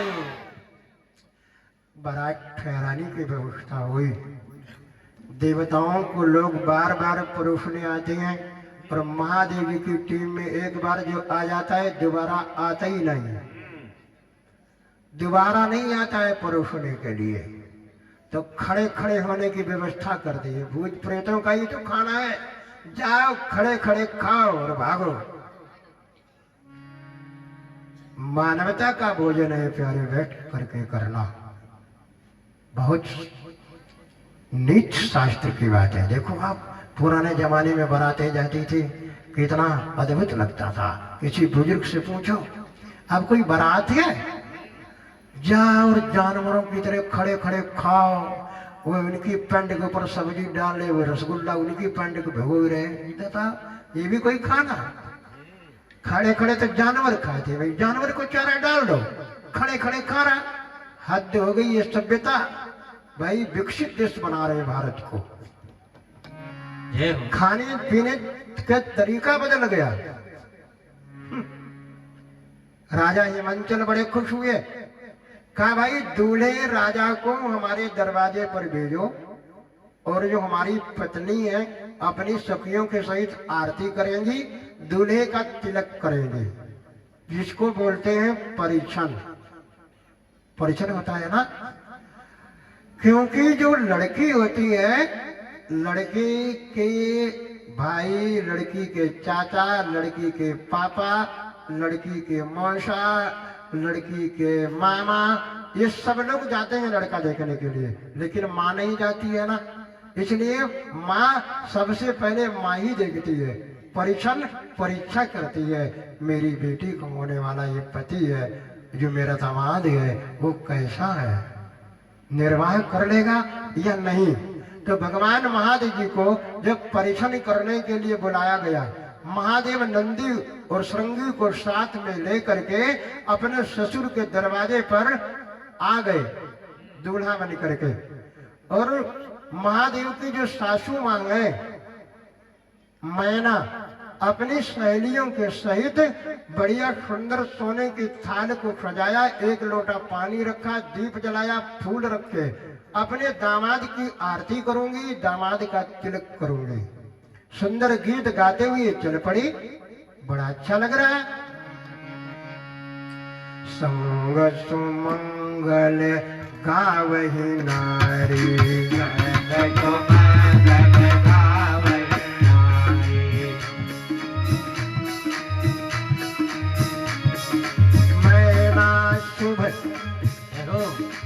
मैना शुभ आरती सवारी शुभ आरती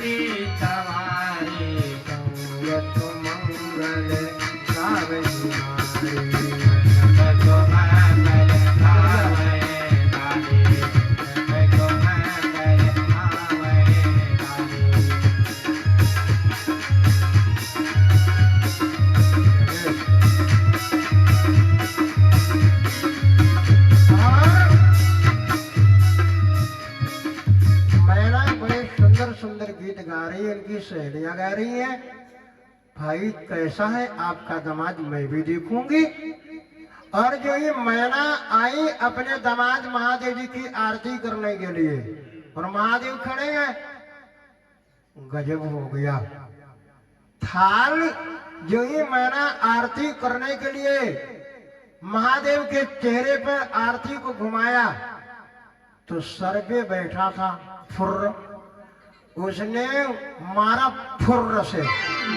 अब माताएं डरपोक तो होती है, जो ही देखा सांप फुर्र से किया, किसी की आरती थाल फन्न से गिर गई, लोटा गिर गया। कहा भागो बहिनी जान बचाओ, भाग खड़ी हुई। देखो लिखा हुआ है मेरे प्यारे, भागी भवन पैठी अति प्राचा, भाग्य भवन बैठी अति प्राचा। औरतों ने कहा मैना तुम्हारा दामाद जमराज है, भागो जान बचाओ। मैना भी भाग खड़ी हुई, आरती गिर गई, पानी गिर गया, आरती भी गिर गई। अगर इतना अपमान दूल्हे का हो जाए ना तो दूल्हा देखो फिर कितना उठता है। जय हो। मैं विवाह नहीं करूंगा। लेकिन बेचारे महादेव नंदी से बोले, नंदी ये कौन था? ये आपकी सासू माँ थी। अच्छा, तो ये मुझे देख करके थाल फेंक करके भाग क्यों गई? नंदी ने कहा महादेव ये यहाँ की परंपरा है, सासू माँ दामाद को देख करके थाल फेंक करके भाग खड़ी होती है, ये यहाँ की परंपरा है। महादेव बोले चलो ठीक है, परंपरा सही। महादेव मान अपमान से परे हुए हैं, वरना दूल्हा देखो अब कोई बारात में है कितनी अकड़, जरा भी कुछ हो गया देखो यही नहीं करने। अब देवता लोग घबरा रहे कहीं ऐसा ना हो महादेव नाराज हो जाए और विवाह न करे, मामला सब गड़बड़ हो जाए। और जो ही मैना जब भाग खड़ी हुई और सीधे मैना पार्वती के पास पहुंची, बोली बिटिया तुम इतनी सुंदर हो और तुमने बचपन से इस दूल्हे के लिए तुमने तपस्या करी, इस बाबरे के लिए तुमने तपस्या की, तुम कितनी छोटी हो, कितनी प्यारी सुंदर हो। और कहा वो पार्वती की माँ कह रही है मैना बेटी इस दूल्हे के साथ तुम्हारा विवाह नहीं करूंगी, चाहे कुछ भी हो जाए, चाहे पहाड़ के ऊपर से कूद जाऊंगी, मर जाऊंगी, तुम्हें भी मार डालूंगी, लेकिन इसके साथ विवाह नहीं होने दूंगी। मैना कहती है बेटी पार्वती मैं तुम्हें लेकर के अग्नि में जल जाऊंगी, खुद जलूंगी, तुम्हें जला दूंगी, मार डालूंगी, लेकिन इसके साथ विवाह नहीं होने दूंगी। कहती बेटी मैं तुम्हें लेकर के समुद्र में कूद जाऊंगी, खुद मर जाऊंगी, तुम्हें भी मार डालूंगी, लेकिन इसके साथ जीते जी मैं विवाह नहीं करूंगी। मैना ने मना कर दिया, मुझे नहीं लड़का अच्छा लगा, मैं ये विवाह नहीं होने दूंगी। और एक गजब हो गया, देवताओं को लगा अब महादेव अगर नाराज हो गए तो फिर कहानी नहीं बनेगी। अच्छा ये बता विवाह कौन करा रहा महादेव जी का, बीच में कौन है? नारद। अब नारद जी को बहुत गाली दे रही है मैना।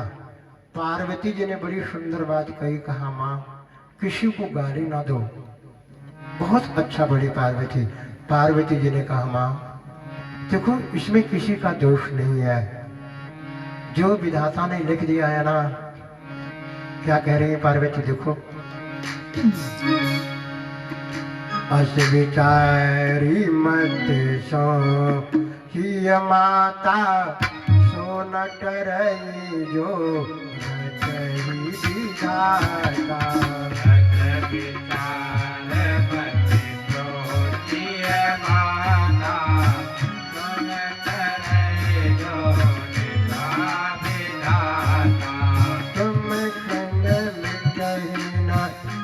के अंकार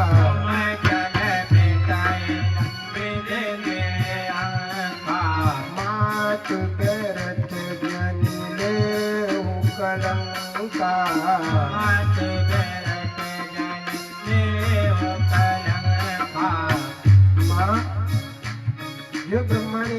से कौन बेचने वाला है माँ? कर्म लिखा जो माऊर नाम पाजन जो चला कर्म लिखा जो बाबर नाम भोजन दोष लगायो भाव। कर्म लिखा जो बाबर नाम भोजन दोष लगायो भाव। पार्वती का माँ, अगर मेरे कर्म में ये बूढ़ा पति है तो यही मुझे मिलेगा माँ। किसी को दोष क्यों दे रही हो माँ? किसी को गाली ना दो। बहुत अच्छा बोल रही है पार्वती। मैया विजना का लिखा हुआ फूल के साथ नहीं मिटाने। मैया विजना का लिखा हुआ फूल के साथ नहीं मिटाएंगे। मैया विजना का लिखा हुआ फूल के साथ नहीं मिटाने। मैया विजना का लिखा हुआ फूल के साथ नहीं मिटाएंगे। अरे माँ, क्यों तुम चिंता कर रही हो? किसी को दोष ना दो। नहीं नहीं, मैंने नारद का क्या बिगाड़ा? नारद के अंदर कोई दया धर्म नहीं है। हमारी बेटी को बचपन से ही बहका दिया इसके लिए। नारद ये बिचौलिया होता है ना, उधर गड़बड़ हो जाए तो भी बेचारा गाली खाए, उधर गड़बड़ हो जाए तो भी गाली खाए, कहीं का नहीं रहता बेचारा। और जब तक विवाह नहीं होता तो बहुत चाय लोग पिलाते हैं, आओ भाई आओ पकौड़ी खा लो। तो विवाह के बीच बेचारे को कोई नहीं पूछता। अब नारद है, नारद को लगा कि गड़बड़ हो जाएगा, भोले बाबा का विवाह होगा नहीं, तब तक नारद 7 ऋषियों को लेकर के आ गए जय हो। और मैना के पास आए, पार्वती की माँ के पास। आज मैना ने चाय वाय कुछ नहीं पूछी, ना सीताराम कहा, कुछ नहीं बोली। गुस्से में बोली, बाबा आपको ये चाहिए था, आपने ऐसे के लिए हमारी बेटी को आपने क्या किया? आपके अंदर दया धर्म नहीं है। एक एक गाली 5-5 किलो की दे रही है मैना नारद जी को। मैना कह रही, हर माँ बाप 3 चीजें देखते हैं तब अपनी बेटी का विवाह करते हैं। 3 चीजें अगर नहीं है तो हर माँ बाप को अपनी बेटी का विवाह नहीं करना चाहिए। जय हो। 3 चीजें, ये 3 चीजें तो जरूर देखना चाहिए। मैना ने कहा, देखो कितनी चीजें देखना चाहिए? 3 चीजें विवाह में। कौन कौन सी? देखिए, जय। जो घर पर कुल होई अनुपा, घर पर कुल होई अनुपा। जो घर पर कुल होई अनुपा, घर पर कुल होई अनुपा। करहु विवाह सुताय रूपा। करो विवाह सुताय रूपा। करो विवाह सुताय रूपा। जो घर पर कुल होई अनुपा।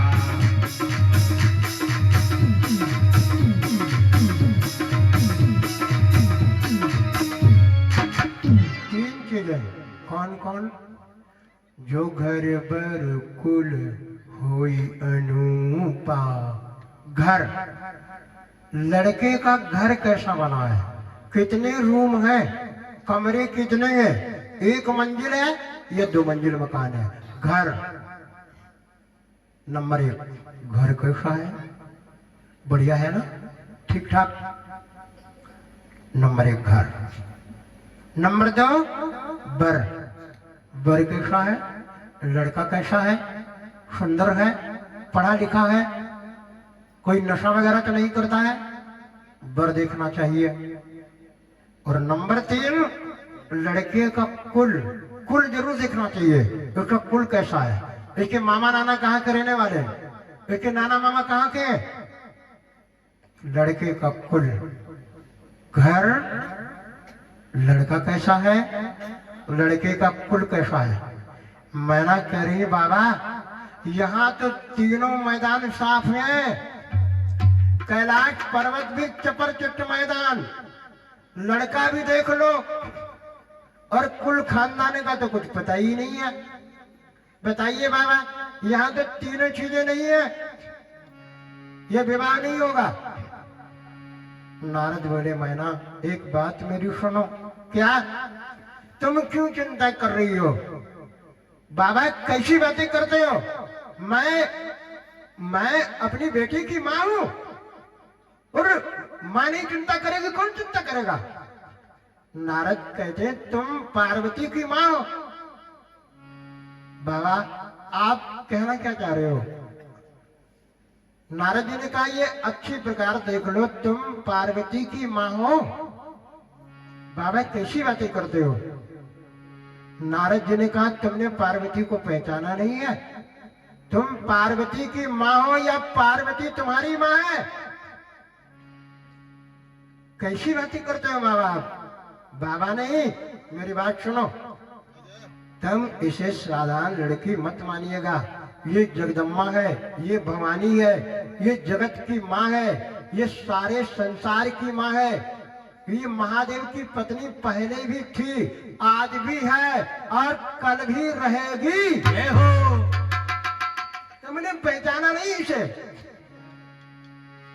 तुम्हें पता है ये पूर्व जन्म में दक्ष प्रजापति की बेटी सती थी, तब भी महादेव को ब्याही थी। और एक बार भगवान आ रहे थे, एक बार आवत शिव संगा, एक बार आवत शिव संगा, एक बार आवत शिव संगा, एक बार आवत शिव संगा, देखो रघुकुल कमल संगा, एक और रघुकुल कमल संगा, एक और रघुकुल कमल संगा। तो एक बार भगवान को देख करके इसने भगवान में विश्वास नहीं किया और सीता माता का भेष बना लिया। महादेव जी ने इसे छोड़ दिया था, मर करके पार्वती बनी है। ये महादेव की है, महादेव की पत्नी है, महादेव की रहेगी, ये जगत की माँ है। तुम इसे साधारण मत समझिएगा, तुम महादेव का अपमान कर रही हो। महादेव से सुंदर नहीं कोई दुनिया में है। तुमने महादेव जी को जाना नहीं है। मैना कांप गई, पार्वती की तरफ देखा, पार्वती ने अपना दिव्य दर्शन करा दिया। अरे गजब हो गया, मैंने जगत की माँ को अपनी बेटी समझ रखा था। मैना और हिमांचल दोनों लोग पार्वती के पैरों पर गिर पड़े। कहा बेटी हमसे भूल हो गई है, हमने महादेव जी को नहीं पहचाना, तुमको नहीं पहचाना, मुझे क्षमा कर दो।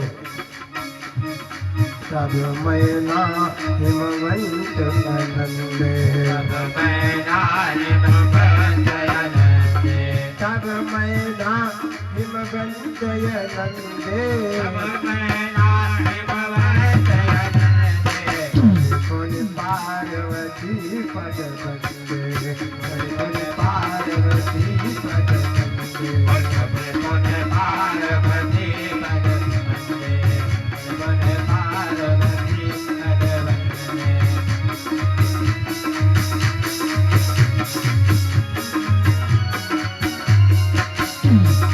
और हिमांचल पार्वती के चरणों पर गिर पड़े। कहा बेटी हमने तुम्हें पहचाना नहीं, हमें क्षमा कर दीजिएगा। और हिमांचल जी ने तुरंत महादेव जी को बुलाया और महादेव जी के चरण पकड़े। कहा प्रभु मुझे क्षमा कर दीजिएगा, हम समझ नहीं पाए। भगवान नारायण आ गए, ब्रह्मा जी आ गए, सभी देवता लोग वहां पर उपस्थित हैं, 7 ऋषि लोग आ गए।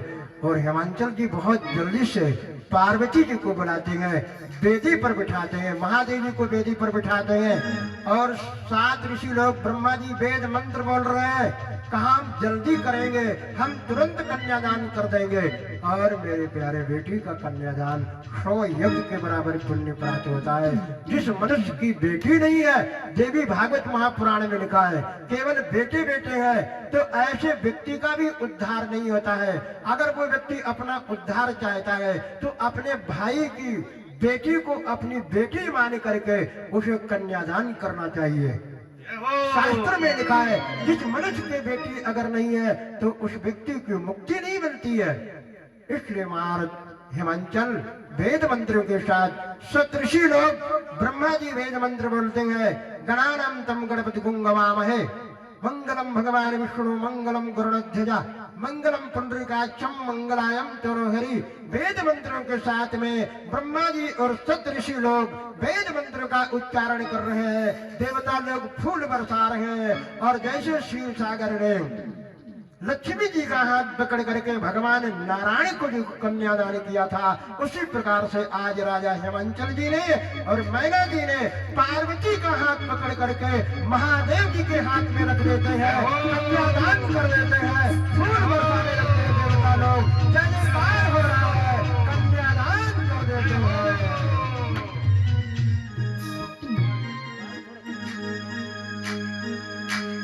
अरे कर लिए कन्या दान गोरा की हो गई सगाई।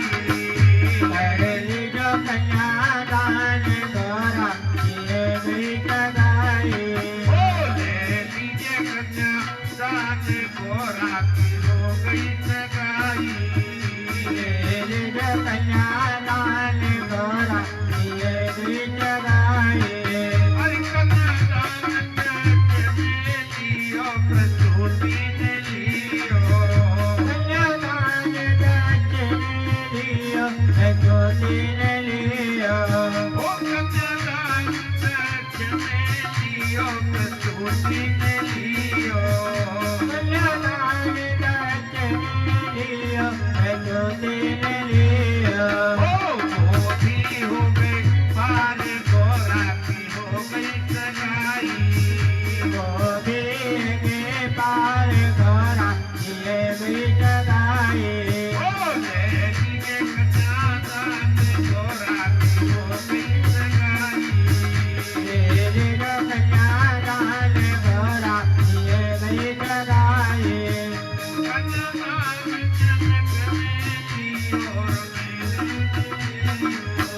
कन्यादान जनक ने लियो, कन्यादान जनक ने लियो, नैना ने लियो।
से प्यारे महाराजा हिमांचल और मैना कन्यादान करते थे।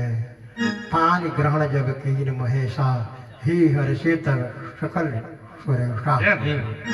विधिवत विवाह करते हैं, सारी रस्में पूरी होती है, देवता लोग बार बार फूल बरसा रहे हैं। उसके बाद जब विदाई का समय हुआ तो पार्वती जी की माँ मैना पार्वती जी से हाथ पकड़ कर कहती है, बेटी नारी का सबसे बड़ा धर्म क्या है? तुम्हारे सास ससुर तो है नहीं कैलाश पर्वत पर, तुम्हारा एक ही धर्म है। क्या क्या वो धर्म है? करहूं सदा करहूं सदा कर पद पूजा, नारी धर्म व्रत दूजा। नारी धर्म व्रत दूजा, नारी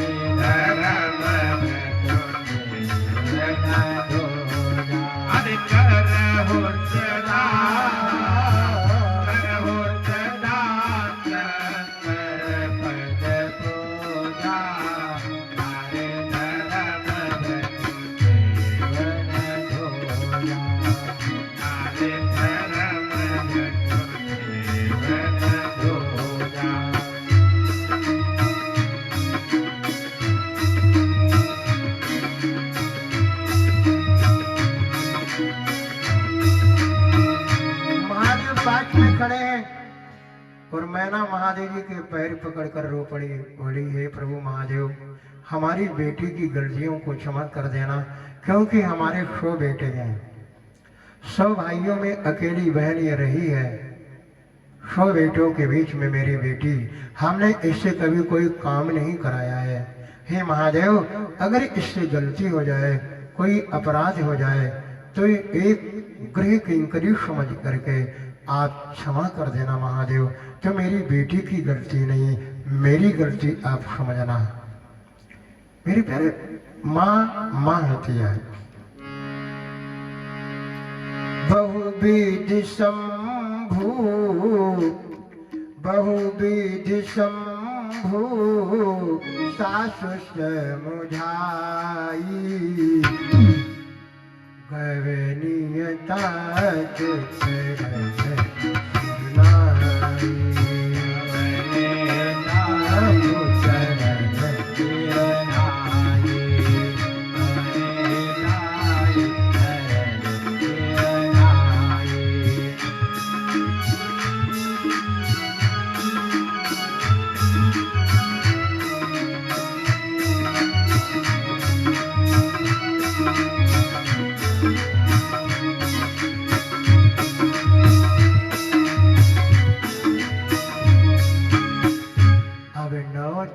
बनने वाली है, बारी विराम अब करता हूँ।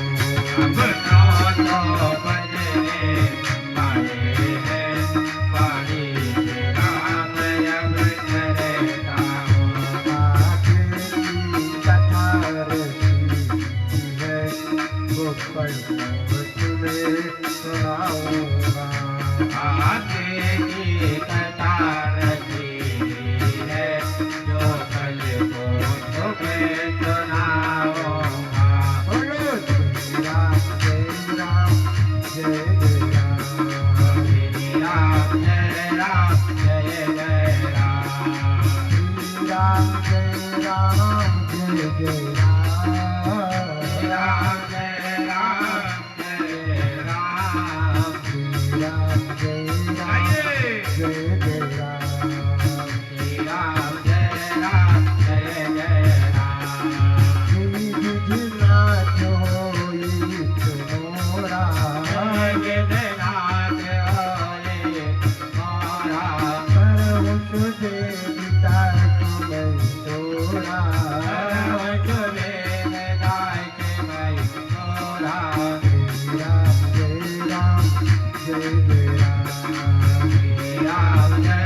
पार्वती को लेकर के कैलाश पर्वत पर आते हैं और अपने गुणों के सहित वास करने लगे। कुछ समय के उपरांत कार्तिकेय जी का जन्म हुआ और स्वामी कार्तिकेय जी ने तारकासुर का वध किया।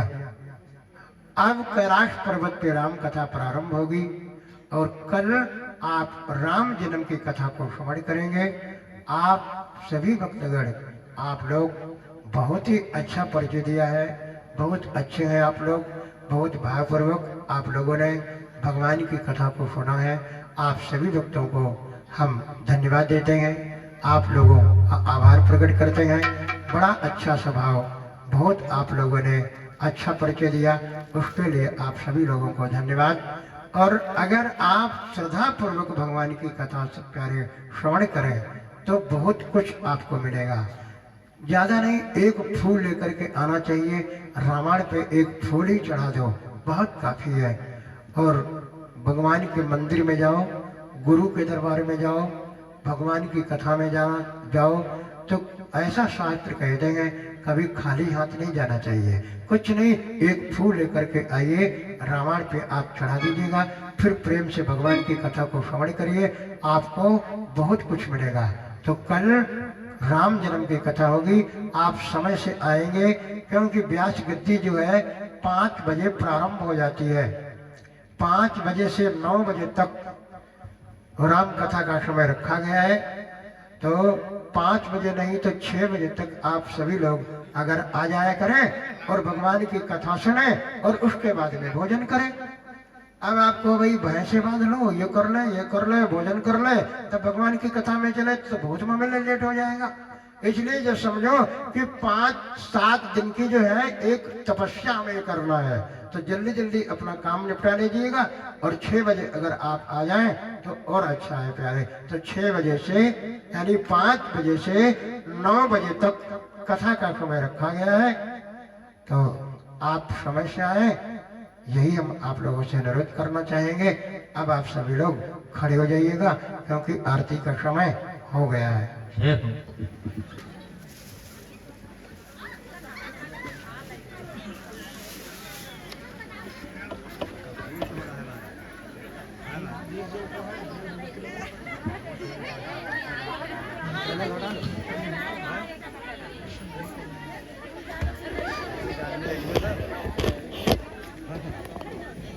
चला ही नहीं है,